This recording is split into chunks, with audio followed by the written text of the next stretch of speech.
Hello dear students, let us discuss some concepts on thermodynamics. In this chapter we will be discussing the laws of thermodynamics, heat engine and refrigerator. So let us not waste our time and start the concepts. So today we will be discussing what is the laws of thermodynamics. First of all I will talk about zeroth law of thermodynamics. Here it is a very simple law where I am taking three systems. I am taking three systems A, B and C.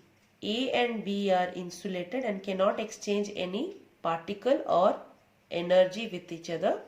But A can exchange energy with C and B can also exchange energy with C. So what will happen? A and C will be in thermal equilibrium. B and C will also be in thermal equilibrium. So when A and C and B and C are separately in thermal equilibrium, we see that temperature of A equals to temperature of C. Temperature of B is also equals to temperature of C. So indirectly we see that temperature of A becomes equals to temperature of B. Even when they are not directly exchanging any energy, there has been some exchange of energy and they both are also in thermal equilibrium. So this is zeroth law of thermodynamics, where if two bodies are separately in thermal equilibrium with a third body, then those two bodies will also be in thermal equilibrium with each other. So next we will discuss first law of thermodynamics. But before discussing first law of thermodynamics, let us discuss what is heat, what is work and what is internal energy. So what is heat? Heat is nothing but whenever there is a temperature difference, the energy flows in form of heat from a hot body to a cold body. So whenever a system means we are taking a cylinder in which some gas is kept and we are having a piston, a movable piston. So whenever heat is supplied to the system, from the surrounding, the heat is considered to be positive. Q is positive. Whenever heat is removed from the system, from the cylinder, from the gas, then the Q is nothing but negative. So whenever we are supplying heat to a system, then the heat is positive. When we are removing heat from the system to the surrounding, it is negative. So now let us discuss what is work.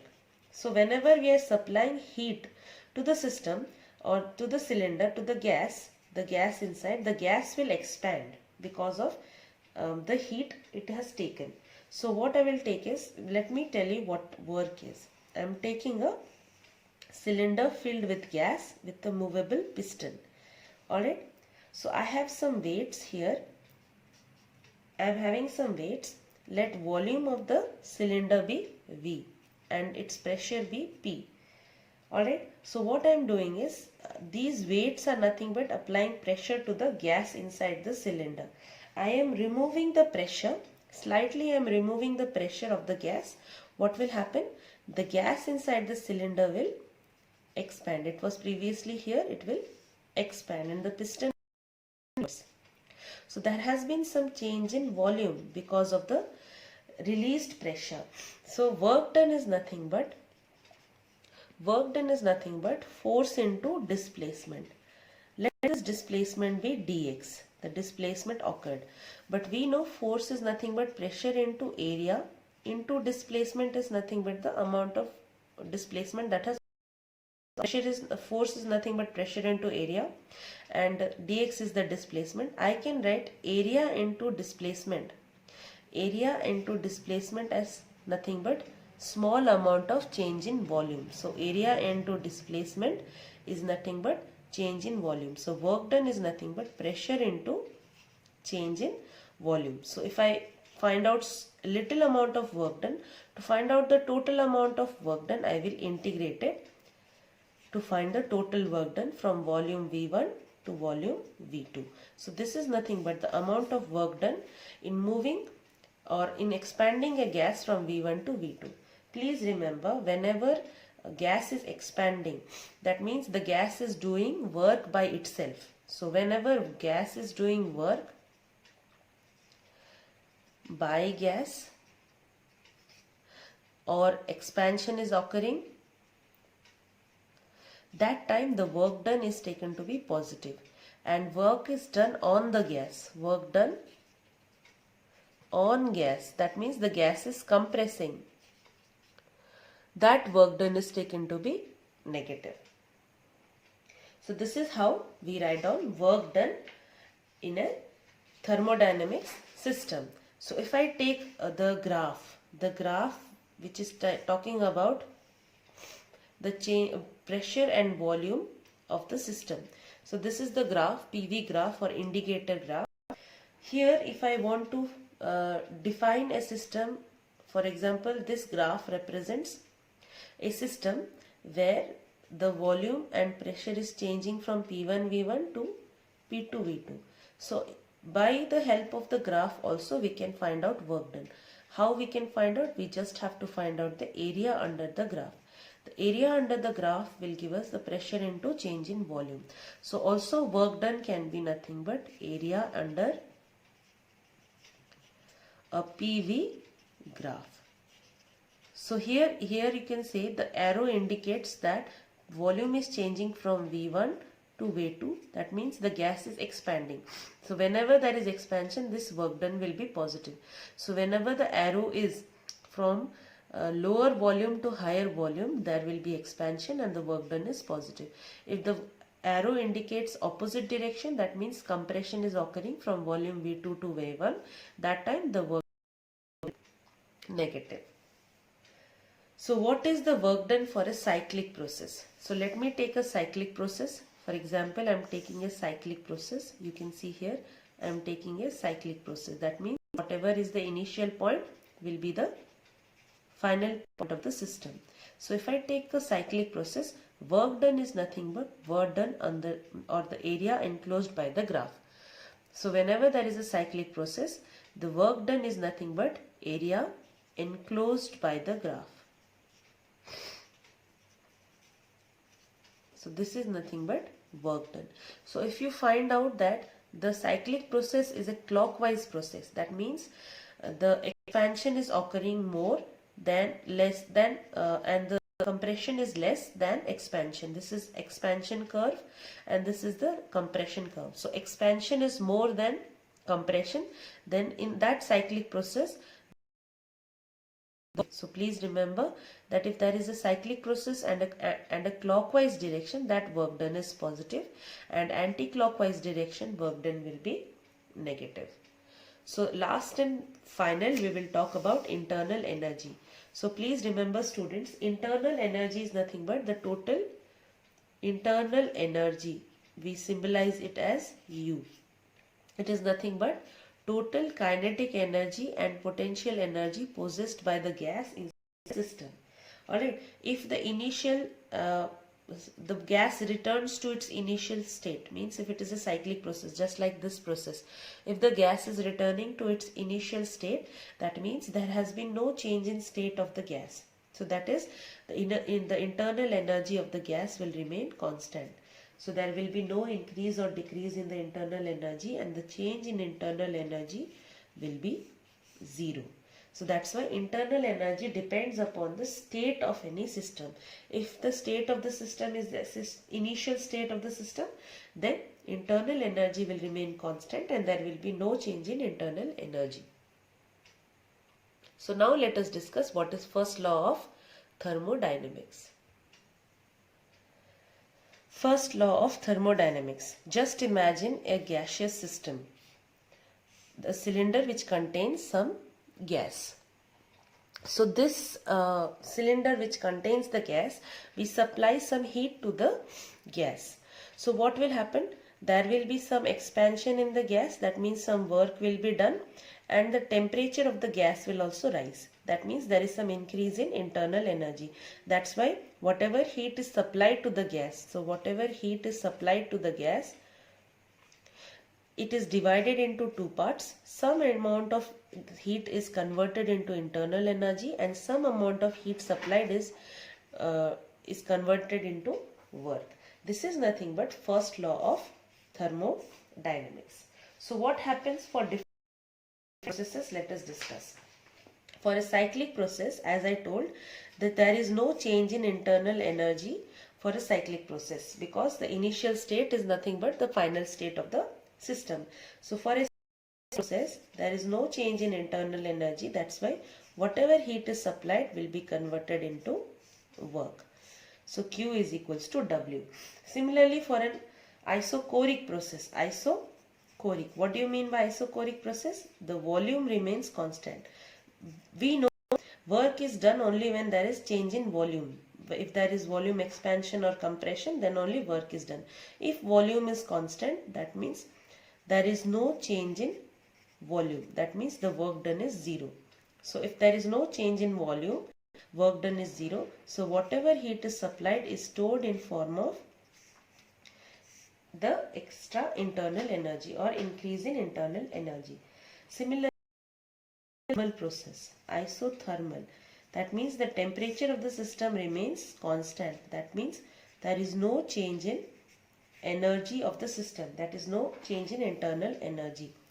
So in an isothermal process, internal energy remains constant, and again all work is converted, all the heat is converted into work.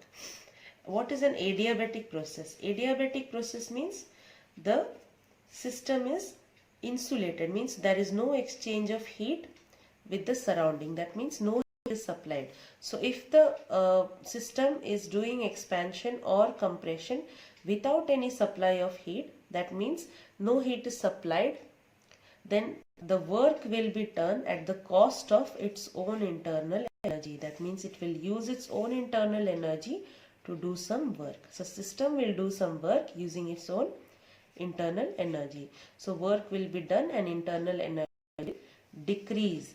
And if work is done on the system, then there will be increase in internal energy. So whatever work is done by the system, it will use up its own internal energy. Or if work is done on the system, the internal energy will increase. So this is how first law of thermodynamics is used for different processes.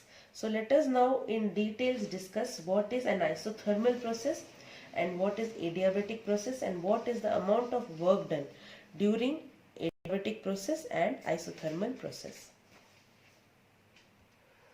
So what is an isothermal process? It is a process in which there is a change of state but temperature remains constant.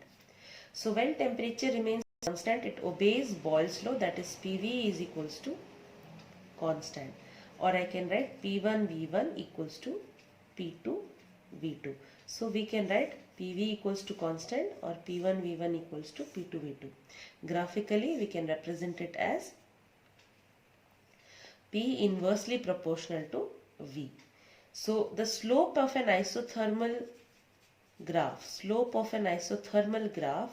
is nothing but change in pressure by change in volume. If I find out the slope, I will find out to be minus P by V. How did I get it minus P by V? Just differentiate it. Just differentiate the equation of isothermal process. PV equals to constant. Once you differentiate it with respect to pressure, volume remains constant. Once you differentiate it with respect to volume, and pressure remains constant, and differentiation of constant is always 0.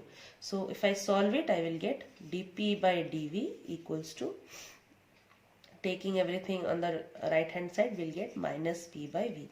So the slope of an isothermal process is minus P by V. And the amount of work done during isothermal process is nothing but integration volume 1 to volume 2 P into dV. So if I take an ideal gas, I know PV equals to NR. T is constant, R is also constant, N is also constant. N is nothing but number of moles. So if I put the value of P here from ideal gas equation, I will get W equals to nRT is a constant quantity. Instead of P, I will write nRT by V. nRT is constant, I take it outside of integration, by V dV volume 1 to volume 2.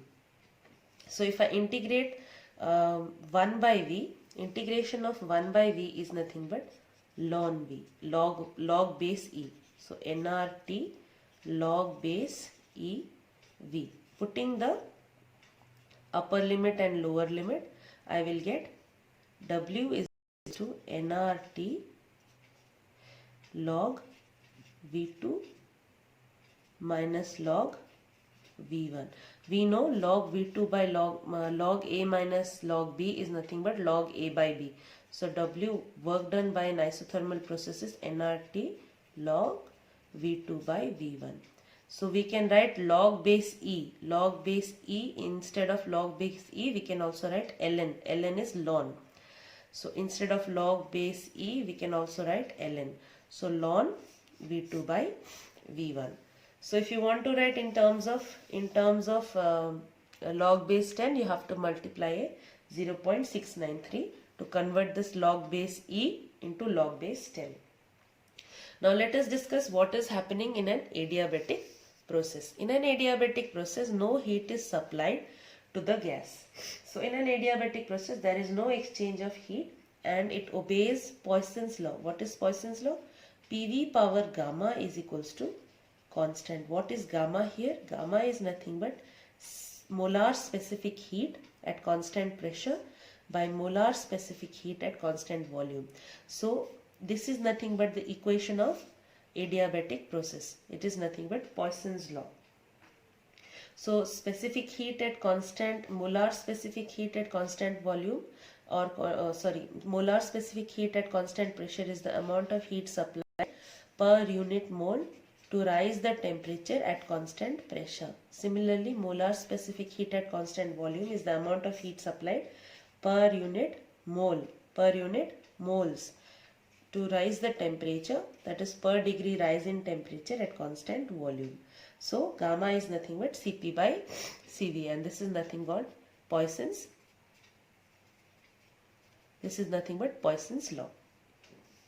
So this is nothing but adiabatic equation, and the work done during an adiabatic process is nothing but W is equals to, work done during an adiabatic process, W is equals to Nr by gamma minus 1 T1 minus T2. If the volume changes from V1 to V2, then the temperature will also change from T1 to T2.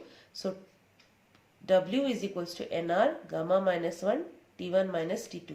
Here P1 V1 equals to Nr T1 and P2 V2 equals to Nr T2. These two equations we can use, and we can write also W is equals to 1 by gamma minus 1 P1 V1 minus P2 V2. This can also be the work done for an adiabatic process. This is also work done for an adiabatic process. And always remember, the graph for adiabatic process is similar to the graph of isothermal process, only that adiabatic process is a little steeper. Why? Because if I find the slope of an adiabatic process of the graph, it will be gamma times minus P by V. So gamma times minus P by V, and we know minus P by V is nothing but slope of an isothermal process. So gamma times slope of an isothermal process. So always remember, whenever you are having graphs and it is mentioning which is isothermal process and which is adiabatic process, the steeper graph will represent adiabatic process and the less steeper graph will represent isothermal process in a PV graph. What is Mayer's formula? That means what is the relationship between molar specific heat at constant volume and universal gas constant R. So to find out Mayer's formula, let us take again which contains a cylinder with a movable frictionless piston and contains some ideal gas inside it. So let us consider some ideal gas inside this container with pressure P, volume V and temperature T. What I am doing is I am first heating up this cylinder and keeping volume constant. I am not increasing the volume, I am keeping the volume constant by applying some extra pressure. So I am increasing the pressure on the gas So the pressure of the gas has increased and the volume is not changing. So the pressure is now P plus delta P. Volume is same. So obviously when we apply heat, there is no change in volume, that whatever heat is supplied is converted into internal energy. So there will be a rise in temperature T plus delta T. So now whatever heat I supplied it in it at constant volume. So I know the specific heat at constant volume is the amount of heat supplied per mole per degree rise in temperature, or I can write Q is equals to NCV delta T. So here is the amount of heat supplied at constant volume. So Q1 can be written as NCV delta T. So this is the amount of heat supplied at constant volume. Continuing to supply heat. Now I am continuing to supply heat, but this time I am removing the extra pressure and keeping the pressure constant as initial pressure. Whatever was the pressure of the gas initially, so I am keeping the pressure constant now. Whatever was the pressure of the gas initially, I am keeping the pressure now constant. Now I will see that the gas will expand. So there will be a change in volume of the gas, and temperature also is kept constant. That means whatever internal energy has increased, it has been kept constant. So whatever heat we are supplying it at constant pressure and constant temperature now. So whatever heat is supplied will be converted into work. So whatever heat I am supplying, for example extra heat I am supplying, that is converted into work. That means the total heat that I supplied Q2 is equals to Q1, which was converted into internal energy plus amount of work done. So here I supplied heat at constant pressure. So I can write this Q2 as NCP delta T. So I can write Q2 as NCP delta T, Q1 as NCV delta T, and Q1 as pressure into change in volume.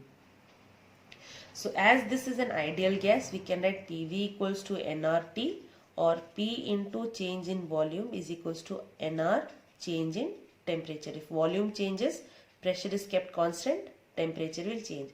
Instead of P delta V, I can write NCP delta T is equals to NCV delta T plus nR delta T. So here we can see N is common for all the terms. It gets cancelled both sides. Similarly, delta T is common for both the sides. For all the terms, it gets cancelled, and I am having Cp is equals to Cv plus R, or Cp minus Cv is equals to R. This is nothing but Mayer's formula. That is the relationship between molar specific heat at constant pressure, molar specific heat at constant volume, and universal gas constant. Please remember, molar specific heat is nothing but amount of heat supplied per unit mole per degree rise in temperature. If it is V, means it is at constant volume. If it is P, it means the gas is kept at constant pressure.